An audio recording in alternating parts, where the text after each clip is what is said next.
episode number 34 of the Wholesome Fertility Podcast. Welcome to the Wholesome Fertility Podcast. I'm Michelle, a fertility acupuncturist here to provide you with resources on how to create a wholesome approach to your fertility journey.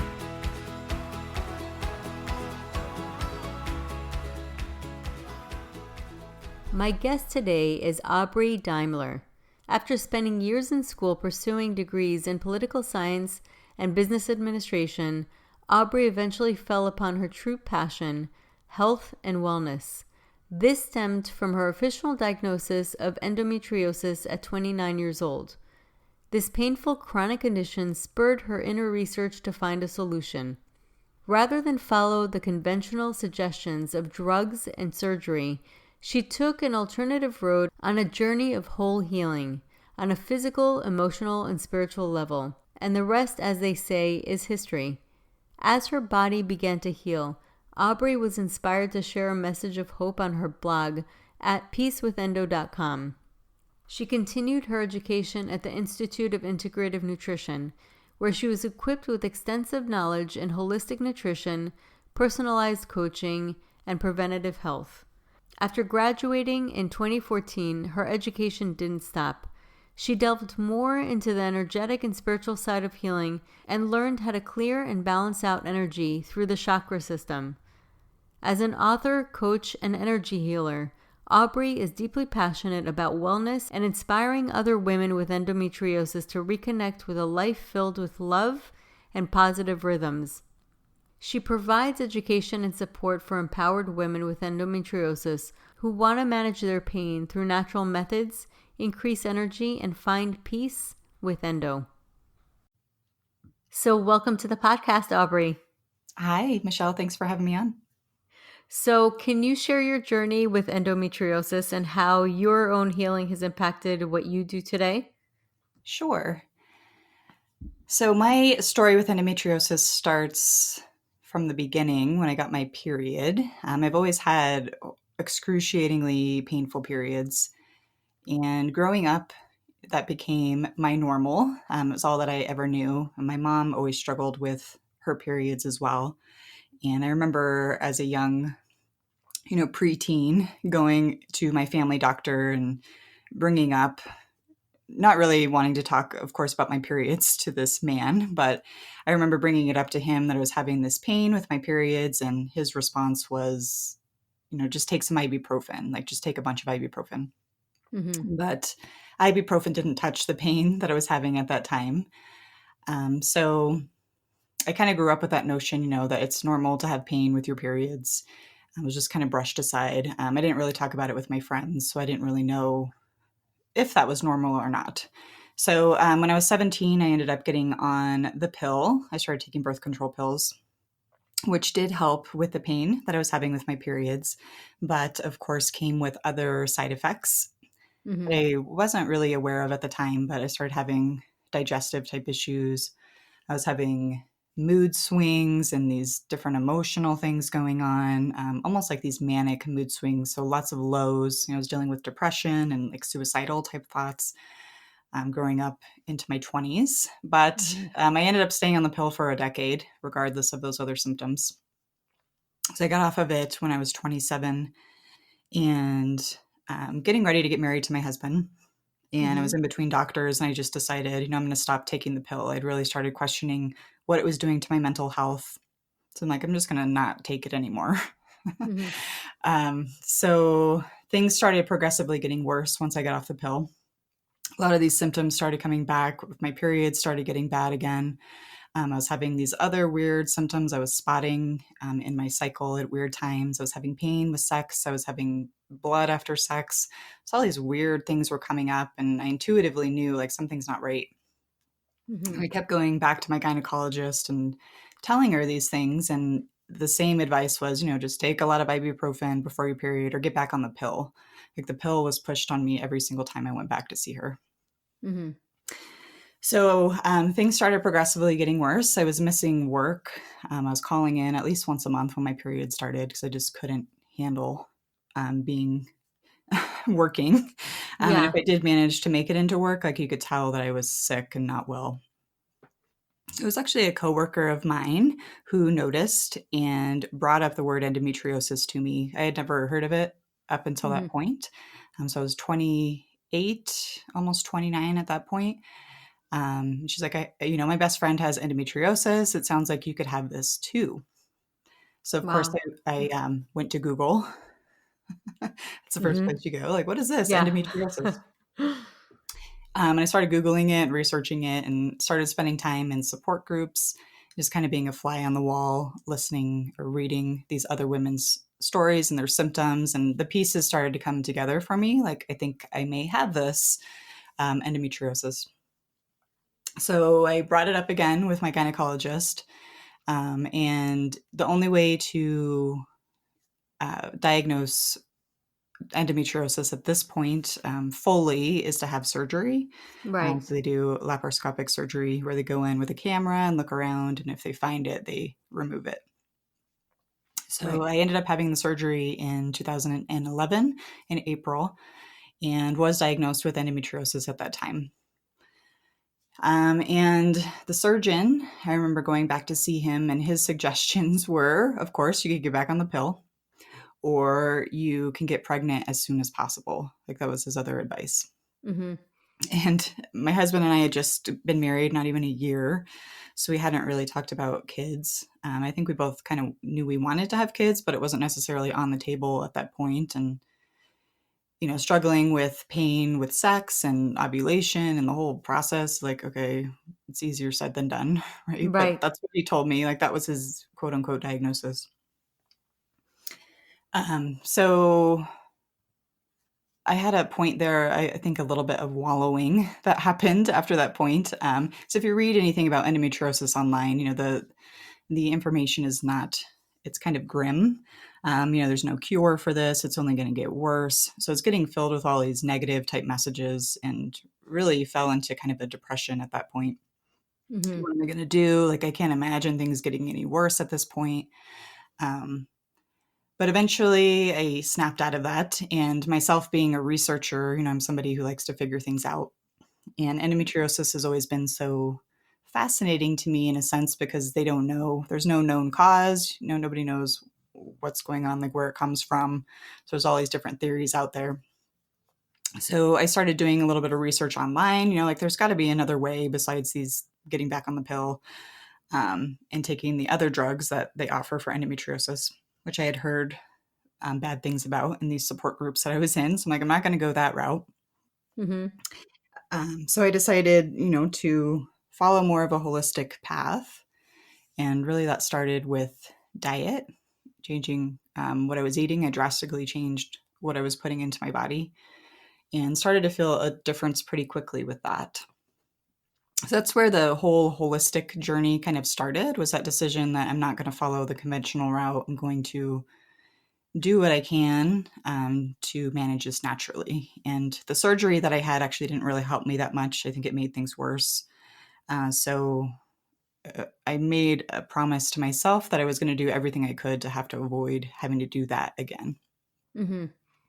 So, that's where the journey started. I started writing, I started blogging about all my research and everything I was experimenting with on this new holistic journey, which, as I'm sure opens up a whole new world of things to try. Right. Yeah. And then I ended up going to school at the Institute for Integrative Nutrition. I graduated from there in 2014. So I became a certified health coach. So I wanted to help other women that have endometriosis who were kind of in that same spot of, I don't want to follow the conventional route. I want to do things naturally. So that's pretty much brings me closer to where we are today. Right. That's a fascinating story. And I just was having a conversation with somebody about how people's calling for, well, a couple of things. A lot of us start out as patients and what we end up doing. And also just how our calling is also our medicine. And when we find our medicine, we want to give it back. It's just a natural tendency. So I find that fascinating because I've spoken to a lot of people that have very similar stories. Not the exact specifics, but something that has influenced them to do what they're doing because they got help. Right. And so, how did you get to heal yourself? Well, a lot of that again started with the diet. So Hmm. I changed what I was eating. I started cutting out a lot of inflammatory foods and really nourishing myself. So I think what tends to happen, and what happened with me too when I first started on the quote unquote endo diet, is I just cut out a bunch of things I was eating all the time, and Hmm. then I didn't know what to eat. Right, exactly. Like, what do I eat? What food is left? Right. So one thing that I encourage my clients now on the flip side is really focus on adding in good stuff. So before you go to cut everything out, you know what to eat. So adding in nourishing whole foods has been a big and continues to be a big part of the journey. Um, Right. I did a ton of like detoxing and cleansing. I went through a couple of Hmm. years of pretty massive detoxing. And then, but I did kind of hit a wall on my journey. So I was feeling better most of the time, but I was still having these excruciatingly painful periods, which was frustrating to me because I had made all these positive changes. So, diet, detoxing, I started paying attention to stress, which is another big trigger with endometriosis and any chronic illness.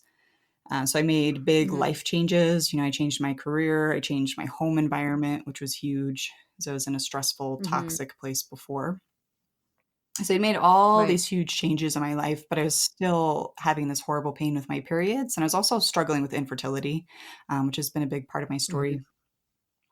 Um, so I went deeper. I guess I'm a writer. So I intuitively knew like something else was going on. And as I was going through school at IIN, I was connecting with these other coaches because I was practicing with them and they were practicing on me. So I took advantage of that time. And this whole subject of chakras and like energy kept coming up with these other coaches. And I kind of heard of some of that stuff because I, dabbled into yoga and done a little bit of that. But it didn't really register, just kind of kept coming into my awareness.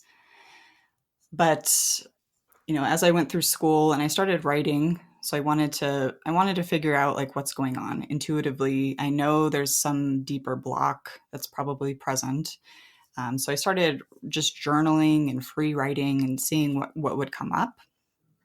And eventually that led to a book, which is my new book that's out called Energetics of Endo. Um, but really, for me, it was diving deeper into emotional and spiritual components that Hmm.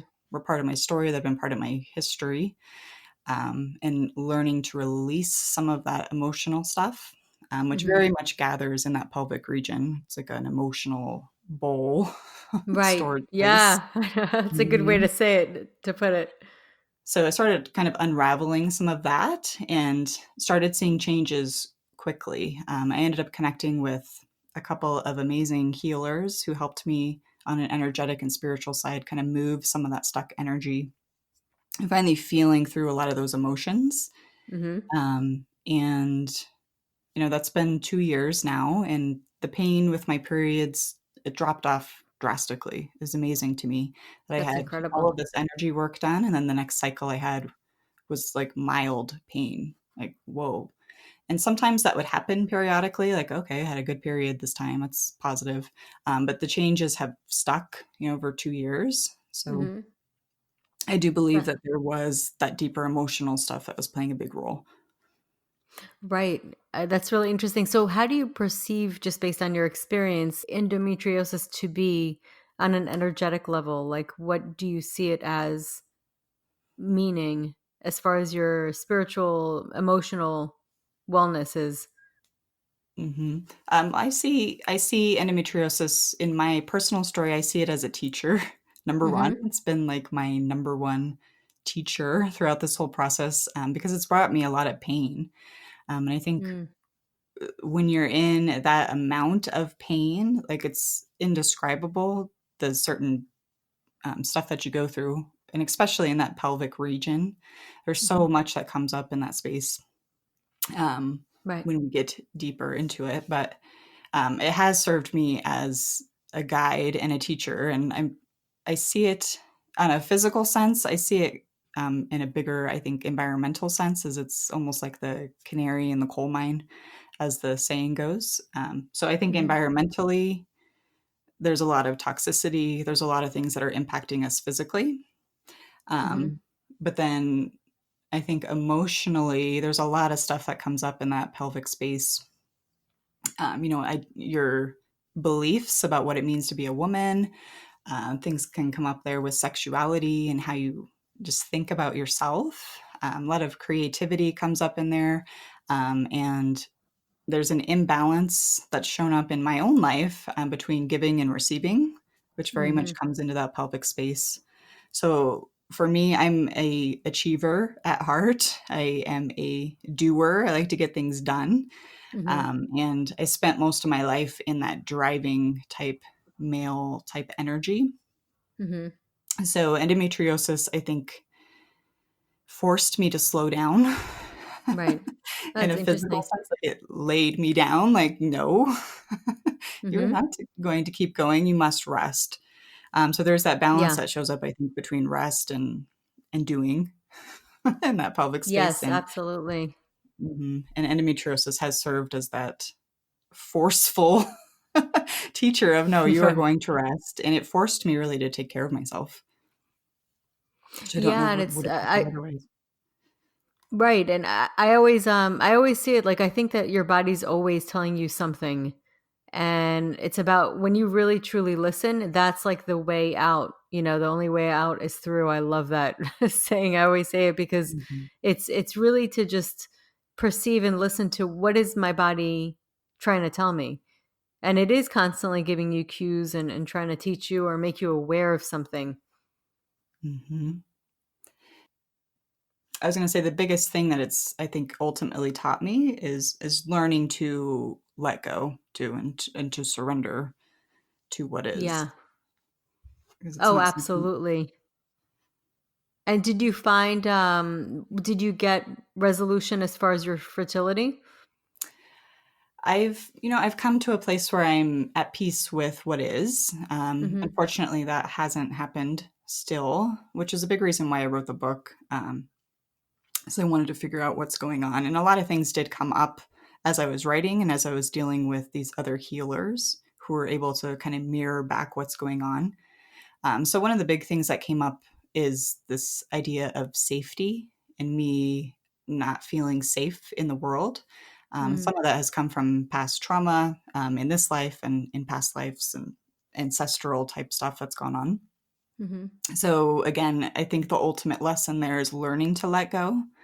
And the fertility story, I mean, it's been 10 years and there's been a lot of emotions that's come along with that, of course, trying to have a child and not being able to. And again, coming back to that idea of what does it mean to be a woman in this world, who hasn't been able to do what the body's designed to do.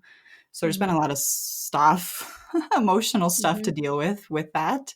But I Yeah. think ultimately, for me, it's coming back to living in the present moment and being grateful for what is right now and trying not to worry so much about what could be or what isn't, in a sense. Yeah. I get that. And energetics of endo, your book, you talk about that emotional connection and also just what the whole process of allowing and surrendering to what is. Can you share more about like what you have in there? Hmm. And like I said, I started the book writing, trying to figure out, what's going on, why have I not been able to have a kid? And again, I was struggling with that horrible pain with my periods.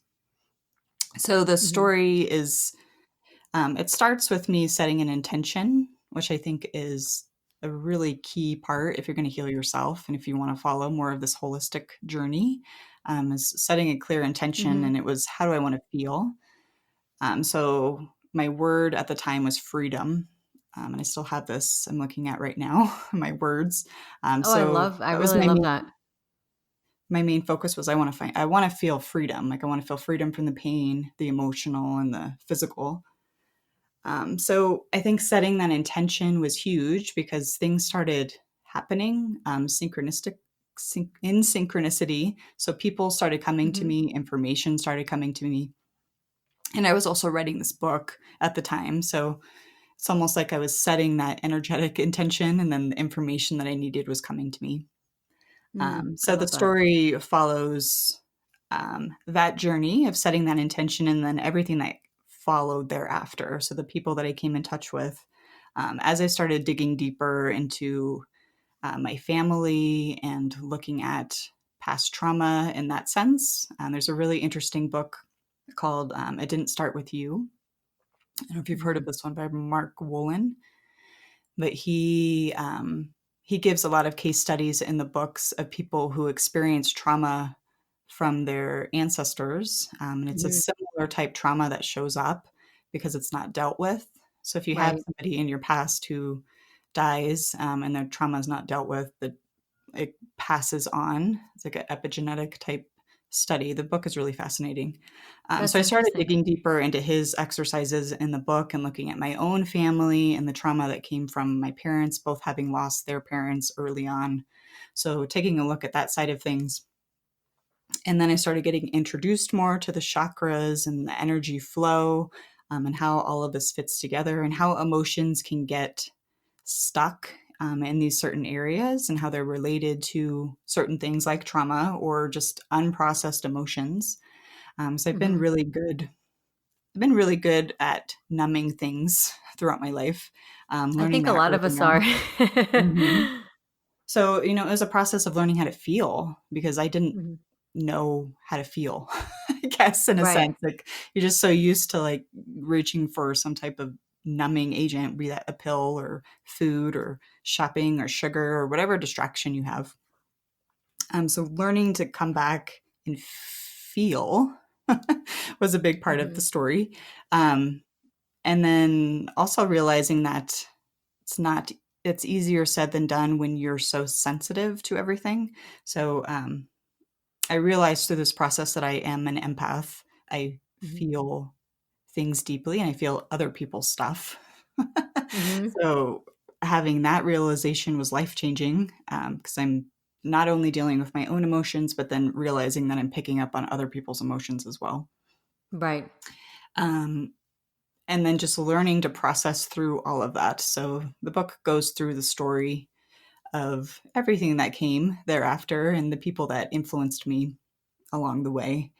And really the healing that happened, I think, on a deeper spiritual level of coming and identifying some of the past trauma that's happened with me, sexual trauma early in my teenage years that was Hmm. still impacting me almost 20 years later, and learning to feel through some of that and release some of that. Um, Yeah. There's I've heard this a lot. There's a lot of times because we really do hold it in our body. Any kind mhm, of past trauma that has happened we think is totally irrelevant right now. It's so much more relevant than people realize. mhm. And I do believe that there is a tie-in with endometriosis. I see it all the time with my clients. Um, there tends to be something, and I know endometriosis is very much a physical type disease. So there's no Hmm. denying that anything is your fault and you had trauma and now you have endo. But Hmm. the emotions and the stress and everything that comes into play with that reaction with endometriosis Hmm. is huge and definitely needs to be looked at. Yeah, without a doubt. And so you work with when you work with your clients, you work on a lot of different levels. I mean, you work with diet, Mhm. and then you talk about the energetics, like emotions, like spiritual, any kind of trauma and that kind of thing. Mhm.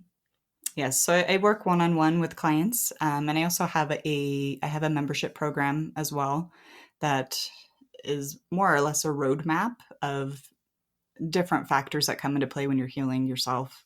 So that takes into consideration diet and your digestion, which is Hmm. huge. Learning how to calm your nervous system. So Hmm. I'm a big proponent for meditation has been key on my journey. Yeah. And then sleep is another huge factor. Toxins, so detoxing your body, and then self care. So going back to that whole idea of giving and receiving and learning to take care of yourself, fill your own cup. Mm-hmm. And then the last stage in the membership is peace, which is ultimately my goal is to get women to peace with endo. To, I believe that you can heal, and there's a difference between healing and curing, right? Curing is very much like that medical term of Mm-hmm. removal Right. of the disease, where I think you can heal and you can still have the disease in your body. So to heal, the definition of that is to become whole. Mm-hmm. So I think peace with endo is really coming back to that place of wholeness and knowing that you're already whole on this deeper soul level. It just coming back into that and realizing that your body is a vessel in a sense for your soul, and taking care of your body so that you can have more joy and experience this life in a better way, even though you still may have endometriosis in your body. Right. That's a great way to look at it, because then it's not so much a place of resistance where you're resisting the disease or any condition. We're not resisting, but we're kind of just becoming more whole with ourselves and with it, and it kind of takes that perspective to a much more holistic way. Exactly. And I think also just learning to, again, learning to let go, I think is the biggest thing that endometriosis has taught me, because I tend to like want to control everything, and like, Hmm. oh, I have that personality. So just learning to release and allow that healing to come in was a big part of my story. Right. And how long did it take you to really embody that? Um, it's been a journey for sure. It didn't just Yeah. happen overnight. Um, and I think it's taken some of that unlayering. And like I said, meditation's been a key part. So, I've been meditating now for 3 or 4 years. So it takes time. That's definitely something to remember on any journey. It's a lifelong journey. It's not like, okay, here it is, the end of the road. I Right. am fully healed. It's like it's a continual process. Yeah, without a doubt, I agree, and I'm huge on meditation. I think meditation, well, it's changed my life. I've been doing it for a while, pretty consistently, and the more I've gotten consistent with it, it literally changes your perspective and your life, and it sheds a light on everything. You're able to make decisions better. Your body's able to recover easier. It's so incredible, and it's free, and it's such a powerful thing that I just think that everybody should do it. That's how I feel. I feel Mhm. like it's so great. Absolutely. And are there any tips that you'd like to share for anyone who's experiencing endometriosis right now? Yes. So for those who are more on the medical route, I suppose, if you want to go the surgical way, it's definitely good to find a specialist, somebody who knows about endometriosis. Um, a big problem that's present out there in the world of endometriosis is a lot of the gynecologists just aren't equipped to manage it surgically. So they don't know what they're looking for, and a lot of times the surgery can make things worse. So if you do decide to go the surgical route, my tip there is to definitely find a specialist who deals with endometriosis and somebody who does excision surgery, which is where they actually go and cut out the disease rather than burning it off, which is ablation. Hmm. And then in order to manage it, the place I always suggest starting is with diet. So paying attention to what you're putting in your body. Also paying attention to what you're putting on your body when it comes to toxins and that sort of thing as well.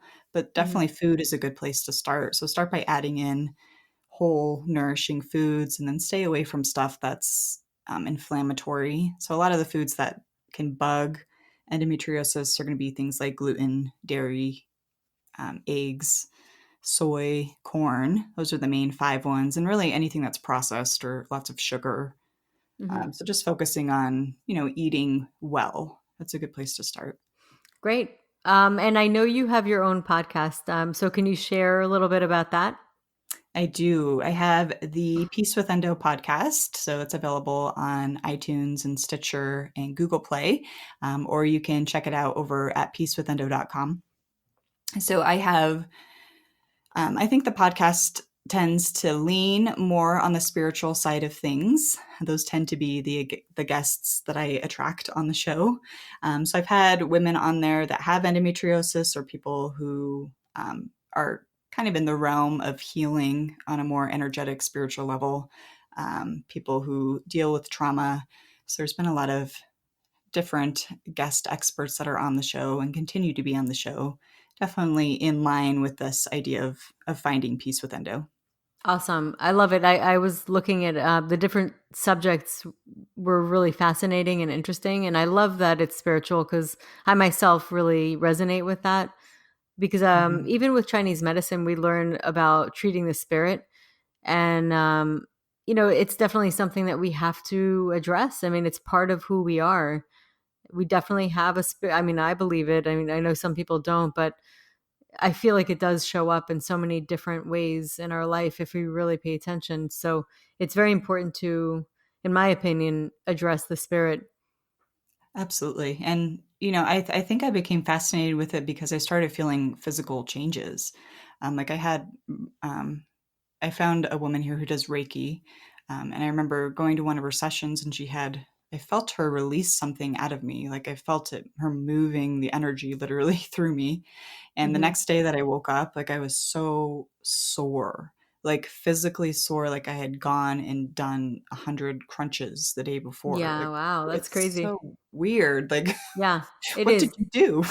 Exactly. Well, we tend to, and I think it's because of science based, like which seems to be so dominant now. It's like such a dominant voice. We tend to want to see things. But I Mhm, always say, just because it's not visible does not mean it's not there. right. And I always love to use the example of love. Like, love is real, but can you prove it? Can you show Mhm, me what it is? Like, can I see it? Not really. You feel it, you know, right. but you can't really see it or dissect it. So lots of things are there that we don't see, Absolutely. and really the only way to truly experience it is through feeling it and experiencing it. That's the only way. Mhm. Yeah, and they've actually shown that the emotional cells in the brain, are Hmm. actually present throughout the body. So there has been a little bit of science done, which is interesting Right. to me every time you Yeah. find something that these, like traditional Chinese medicine or Ayurveda, like these teachings that have been around forever. I Right. think science Forever. in a little way is starting to come around and finding some of that stuff to be tangible. Yeah, definitely, without a doubt. And it has a little bit more of that feminine energy, which is Mhm. subtle. The reason I say feminine energy is because we have the yin and the yang, and the yin is a little bit more feminine and it's subtle. It's not as loud. So it takes a little bit more observation to see it, experience it, and appreciate it. So Mhm. I definitely think that it's very cool and it has a huge purpose that I think it would be silly to not address and not look at. So this has Absolutely. been really interesting. I really enjoy listening to your story, and I think it's educational for a lot of people going through this to just look at it from a different perspective. Because I think we do rely on doctors, and a lot of times, like you said, a gynecologist might not know exactly where to direct you. So this is great information, even for anybody who's really experienced excruciating pain. Like, why am I feeling this? And Mhm. to look further into it and get a little bit more education on what could be possibly happening in their body, but also on an energetic level, which I think is so important to look at. So thank you for coming on and sharing your story. I also wanted to, just for the people who are listening, like, how can people find you? Sure. You can connect with me over at peacewithendo.com, or also on Facebook, Twitter, and Instagram at peacewithendo. So definitely connect with me there. Awesome. And I'm going to have all this information on the episode notes. So if anybody wants to look, I'll have your website and everything on there, as well as your book. So thank you so much for coming on. This is a great conversation. Well, thank you so much for having me. So that concludes today's episode. You can find all the links mentioned on the episode notes. If you're enjoying these episodes, please take a moment to leave a review. Reviews are everything to podcasters. You can find me on my website at www.thewholesomelotus.com. And please be on the lookout for my online course and program. This course has emerged from everything that I've been using for the fertility program I now offer at my office. I wanted to consolidate all of my suggestions and coaching and put it into a form that anyone can purchase and use. It was important for me to encompass key fertility health factors as well as guide you in implementing changes in your routine that are shown to boost fertility while being realistic and user-friendly. I will be offering this course with and without coaching. If you're interested and want updates as well as a free ebook on my top 10 fertility boosting habits, you can visit my fertility page on www.thewholesomelotus.com, where you can find the subscription form. I thank you so much for listening in and hope you have a beautiful day